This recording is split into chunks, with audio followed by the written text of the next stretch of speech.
Good morning, friends, and welcome to the pre-market view. We had seen sharp cuts across Eurozone as the GDP data that came out from Germany, France, and few other countries were definitely weak, and there are signs of contraction across the economies, which led to some kind of a weak start for the US markets. And though a couple of important developments happened in US markets, did not have any material effect. First one, the jobless claim actually dropped by about 27,000, and the actual number stands at about 3,41,000 odd. And also in another important development, Berkshire Hathaway has picked up a stake in the catch-up major Heinz for about $23 billion. But these two developments did not have any material effect, and the US markets were almost about flat. But it's important to note that they continue to remain at elevated level, in fact at the highest level of last 5 years. When we look at the Asian markets, the Japanese markets are down almost about 1%, and most of the other Asian markets are showing some amount of weakness, as there is a meeting of the G20 ministers, and they are likely to put pressure on the Japanese government for their policy of keeping the yen weak. So because of that, we are seeing some amount of pressure in the Japanese markets. Talking about the flows, friends, the FI's flows have actually slowed down, and yesterday in the cash market they were biased to the tune of about 320 crore, whereas the domestic institutions were sellers to the tune of about 220 odd crore, and even in the index futures the FIs were sellers to the tune of about 390 crore. Back home, friends, our market continues to show a lot of weakness. The advanced decline also continues to show weakness for the past about 7 to 8 trading sessions, and what made the matters worse was the numbers by both SBI and Tata Motors. We are not seeing any great recovery in the operational performance of the PSU banks, and that is something which is going to have a negative impact on the sentiment going ahead. On that note, let me invite Nandish to take us through important F&O cues, ideas and strategies that we can have in the F&O market. Good morning, friends, and welcome to the derivative morning view. Friends, we have seen that we started our day on a flat note, and all through the day we have seen that the selling pressure existing on every rise. Earlier we have mentioned that we were expecting a bounce from 5,900 levels, as huge open trace has seen an addition in 5,900 put option strike price, and that's what happened. If we had seen a bounce from 5,905 to 5,980 levels. Now overall setup, as we were mentioning, that overall setup is still negative, and we have seen that on a higher side aggressive short positions are building up in the market. In fact, in yesterday's trade as well, we have seen around 7.5 lakh shares were added in open trust with a marginal decrease in the cost of carry, clearly indicating that fresh short positions is been accumulating on every rise.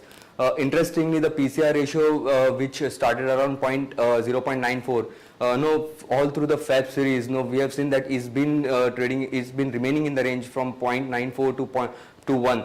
Yesterday it was marginally down from 0.99 to 0.98. On the overall strike specific option front, we have seen that 5,800 put option has seen a marginal addition.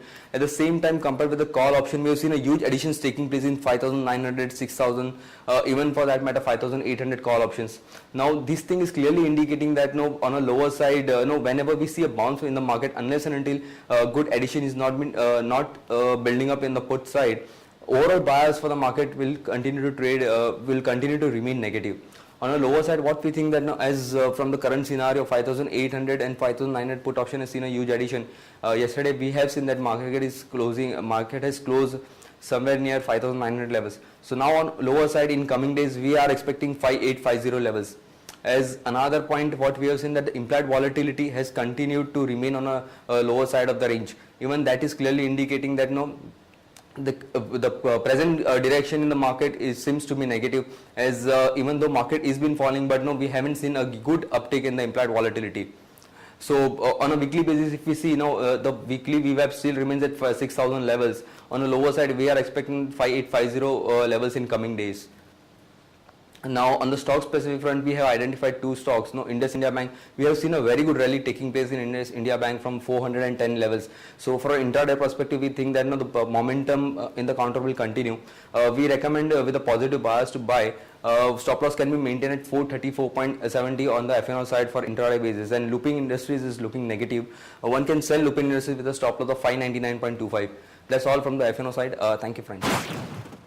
Here are the important news and events that we are tracking today. SBI came out with a weak set of numbers. The performance was weak on most of the counts, particularly at the asset quality level. We have seen increased NPL both at the gross level and at the net level, and the slippages also have actually gone up to about 8,165 crore. The net interest income growth was actually muted, and in fact there was a decline of about 3.4%, and the net profit growth was muted at about 3.4 odd percent. So overall SBI numbers were definitely disappointing, which did not go down too well with the markets.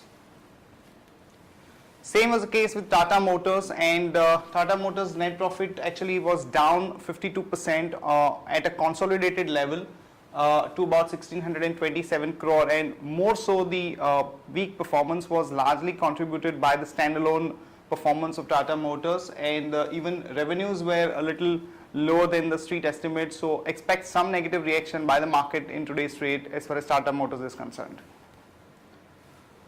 In other important news, the discussions which were going on between the finance minister and some of the states have hit some kind of a roadblock, as the finance minister has ruled out the possibility of a phased implementation of GST, and he has said that if the center is going to compensate states to the tune of about 34,000 crore, then he would want some kind of a consensus on the implementation of the GST across the states, and this means that there could be further delay in the implementation of GST, which is not good from a market standpoint. The fuel prices are likely to be high, both diesel and petrol, over this weekend, and that's positive for companies like BPCL, HPCL and IOC, so expect some positive reaction in today's market in these three stocks. Positive news on the inflation front, as the Jan WPI inflation came in at about 6.62, which was way below the market expectations of 7, and also we have seen the fourth straight month of decline in the inflation, which has increased the possibility of a further rate cut by the RBI in the next policy meet. So this is definitely positive, but given the weak environment that we have in the domestic market because of the weak earnings and the sentiment, market did not have any positive material effect of this inflation data. Mahindra, some positive news, as they have indicated that they will raise a stake in SsangYong, which is the Korean company, to about 73% by putting in about 398 crore. We've seen some strength in the Mahindra stock over the past few days, so expect some positive reaction. One can go long with a stop loss of 882 and a target of about 928 to about 945. Apollo Tyres, some positive news, as the RBI has allowed the FI limit hike to 40%, so one can go long on Apollo Tyres with a stop loss of 83.50 and a target of about 87.5 to about 89. Suzlon reported the extremely weak set of numbers, and their net loss for the quarter was about 1154 crore. We've seen the Suzlon stock running up over the past few days, mainly led by the debt restructuring program, but we think that there could be a quick negative reaction by the market, so one can go short with a stop loss of 24.25 and a target of about 22.5. That's it from all of us, friends. Have a great weekend and see you on Monday morning.